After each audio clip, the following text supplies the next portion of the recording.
નમસ્કાર મિત્રો સ્વાગત છે તમારું અમારી યુટ્યુબ ચેનલમાં। આજની વિડીયોમાં વાત કરીશું દેશ અને દુનિયાના સુપરફાસ્ટ સમાચારની। સૌપ્રથમ વાત કરીએ તો મહિલા એશિયા કપના ફાઇનલમાં ભારત અને શ્રીલંકા ટકરાશે। મહિલા એશિયા કપ 2024ની બીજી સેમીફાઇનલ મેચમાં પાકિસ્તાન સામે શ્રીલંકા 3 વિકેટથી જીતી ગયું છે। પહેલી સેમીફાઇનલમાં મેચમાં બાંગ્લાદેશને હરાવીને ભારત ફાઇનલમાં પહોંચી ગયું છે। ત્યારે હવે આજે રવિવારે 28 જુલાઈના રોજ ભારત અને શ્રીલંકા વચ્ચે ફાઇનલ મેચ રમાશે। 141 રનના ટાર્ગેટ સામે શ્રીલંકાની ટીમે 19.5 ઓવરમાં 7 વિકેટ ગુમાવીને આ મેચ પોતાને નામે કરી લીધી છે। મિત્રો, અન્ય મહત્વના સમાચારની વાત કરીએ તો વૈજ્ઞાનિકોએ હીરાનો 16 કિલોમીટર જાડો પડ શોધી નાખ્યો છે। હીરા વિશ્વની સૌથી મોંઘી વસ્તુઓમાંની એક છે। જો કોઈને હીરા મળી જાય તો તેની ખુશીનો પાર નથી, પરંતુ અહીં અમે 1-2 હીરાની નહીં પરંતુ લગભગ 16 કિલોમીટર લાંબી હીરાની પટ્ટીની વાત કરી રહ્યા છે। તાજેતરમાં જ વૈજ્ઞાનિકોએ હીરાના આ વિશાળ ભંડારની શોધ કરી છે, પરંતુ આ ખજાનો આપણી દુનિયાથી દૂર છે। બુધ એ સૌરમંડળનો સૌથી નાનો ગ્રહ છે। અહીંથી હીરાનો પટ્ટો મળી આવ્યો છે।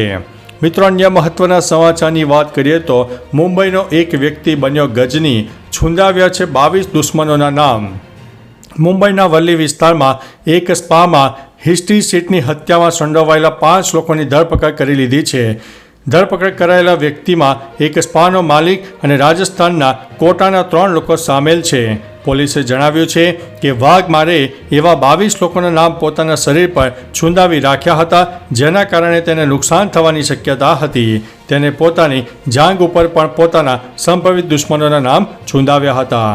મિત્રો, અન્ય મહત્વના સમાચારની વાત કરીએ તો ભાજપ નેતા અને એએસઆઈ દારૂની હેરાફેરી કરતા ઝડપાયા છે।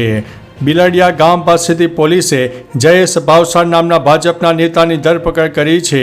જયેશની ધરપકડ થઈ ત્યારે અમદાવાદના શાહીબાગમાં ફરજ બજાવતા આમ એએસઆઈ પ્રવીણકુમાર ચૌહાણ સાથે હતા, જેને ચીઠોડા પોલીસે વિદેશી દારૂ અને બિયરના જથ્થા સાથે ધરપકડ કરી છે, જે રાજસ્થાનથી ગુજરાત તરફ ખાનગી કારમાં 34 દારૂની પેટી લઈને આવ્યા હતા, જેની બાતમીના આધારે પોલીસે તેની સામે કાર્યવાહી હાથ ધરી છે। મિત્રો, અન્ય મહત્વના સમાચારની વાત કરીએ તો ડાયનાસોર અને માણસોના કનેક્શનનો ખુલાસો થયો છે। સંશોધકોએ બ્રાઝિલમાં એક અનોખી શોધ કરી છે, જે એવી શક્યતાને મજબૂત કરે છે કે હજારો વર્ષ પહેલાં પણ માણસો ડાયનાસોર વિશે જાણતા હતા। સંશોધકોએ 9000 વર્ષ જૂની રોક આર્ટ પર ડાયનાસોરના પગના નિશાન મળી આવ્યા છે।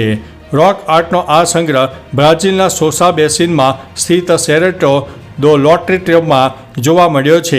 આ અંગે એક સંશોધન પેપર સાયન્ટિફિક રિપોર્ટ્સ જર્નલમાં પ્રકાશિત થયું છે। મિત્રો, અન્ય મહત્વના સમાચારની વાત કરીએ તો ગીધના કારણે 5 લાખ લોકોના મોત। અમેરિકન ઇકોનોમિક્સ એસોસિએશન જર્નલમાં પ્રકાશિત થયેલા એક રિપોર્ટ પ્રમાણે 1990થી ભારતમાં ગીધની સંખ્યા સતત ઘટી રહી છે, જેના કારણે 5 લાખ લોકોના મોત થયા છે। બીમાર ગાયોની સારવારમાં ડિફ્લોમેક્સ નામની દવા વપરાતી હતી। ગાયના મૃતદેહ બાદ ગીધ તેને ખાતા, એટલે આ દવાથી લાખો ગીધ મર્યા। ગીધ મર્યા એટલે અવાવરું મૃતદેહો અને ગંદકીમાંથી અનેક રોગ ફેલાયા, જેના કારણે 5 વર્ષમાં 5 લાખ લોકોના મોત થયા છે।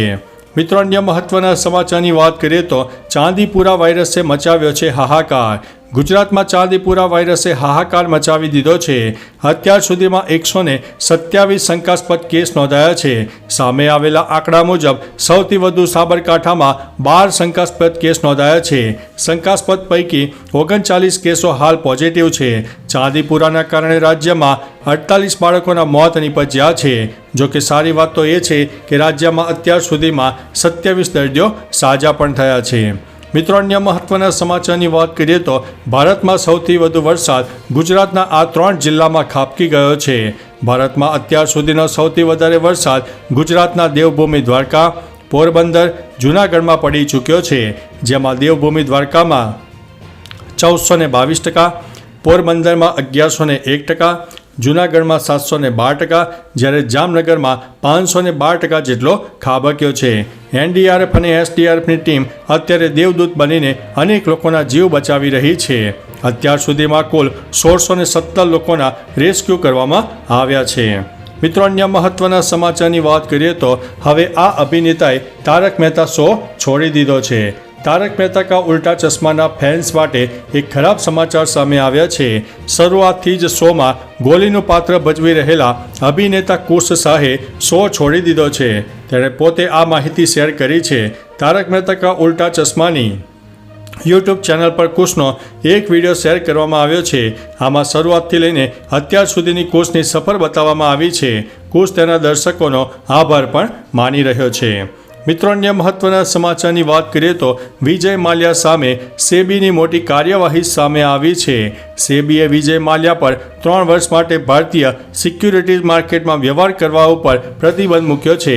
સેબીએ તેના આદેશમાં કહ્યું છે કે વિજય માલ્યા પર સિક્યુરિટીઝ માર્કેટમાં પ્રવેશ કરવા તેમજ સિક્યુરિટીમાં પ્રત્યક્ષ કે પરોક્ષ રીતે કોઈ પણ પ્રકારનો વ્યવહાર કરવા અથવા તો સિક્યુરિટી માર્કેટ સાથે સંકળાયેલા હોવા પર આગામી 3 વર્ષ સુધી પ્રતિબંધ લગાવી દેવામાં આવ્યો છે. મિત્રો અન્ય મહત્વના સમાચારની વાત કરીએ તો કુપવાડામાં ફરી આતંકવાદીઓની નાપાક હરકત સામે આવી છે.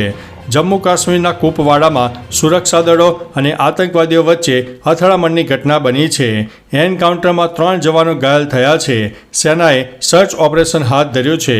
આ એન્કાઉન્ટર કોમકારી વિસ્તારમાં શરૂ થયું હતું. છેલ્લા કેટલાક અઠવાડિયાથી લગભગ દરરોજ જમ્મુ કાશ્મીરના કોઈને કોઈ જિલ્લામાં સુરક્ષા દળો અને આતંકવાદીઓ વચ્ચે અથડામણ થયેલી જોવા મળી રહી છે.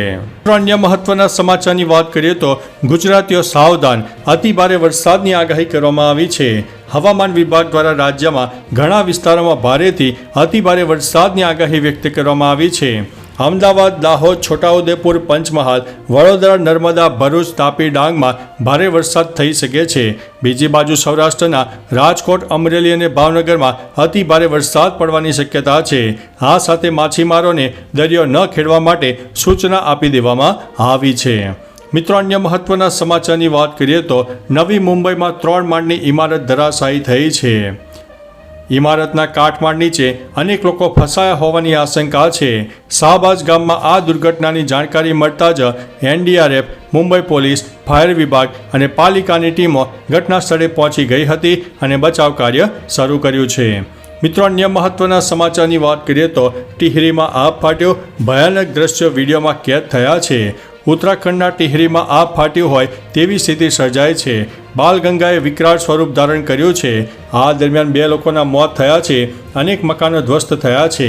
ગેવાલી, તોલી, જખાણા, વિસન, તિનગર અને બુઢા કેદાર ગામના લોકો ભારે મુશ્કેલીમાં મુકાઈ ગયા છે.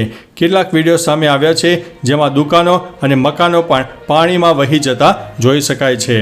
મિત્રો અન્ય મહત્વના સમાચારની વાત કરીએ તો કુપવાડામાં એક આતંકી ઠાર. મોટા પાયે સર્ચ ઓપરેશન ચાલુ છે.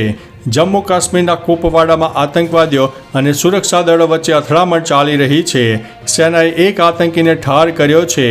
કામકરી વિસ્તારમાં ચાલી રહેલા આ અથડામણમાં સેનાના 3 જવાન પણ ઘાયલ થયા છે.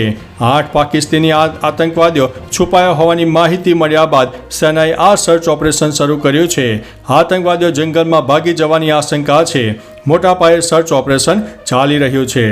તો ચાલો મિત્રો, ફરીથી દેશ અને દુનિયાના સુપરફાસ્ટ સમાચાર લઈને મળતા રહીશો. ત્યાં સુધી અમને રજા આપશો. નમસ્તે.